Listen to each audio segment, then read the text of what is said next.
Во Битола на плоштадот Магнолија, во организација на Асоцијацијата 615, финансирана од страна на Европската Унија преку програмата Еразмус Плюс, се одржа вториот уличен тренинг.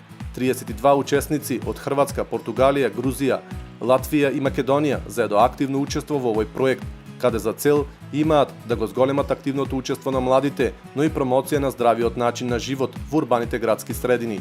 Темата на оваа размена на млади е тренинг на отворено, користејќи ја расположливата инфраструктура во урбаните средини, но и промоција на културната разновидност и заемно почитување меѓу младите преку тренинг во урбани средини.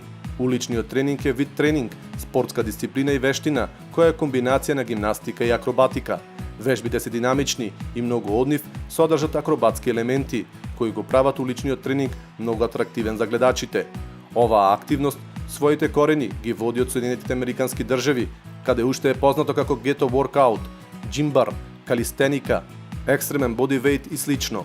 Представник на оваа генерација, талентирани изведувачи, е Ханибал Кинг. Во основа ваквиот начин на вежбање нема граници и секоја вежба може да се изведува на различен начин со доза на импровизација.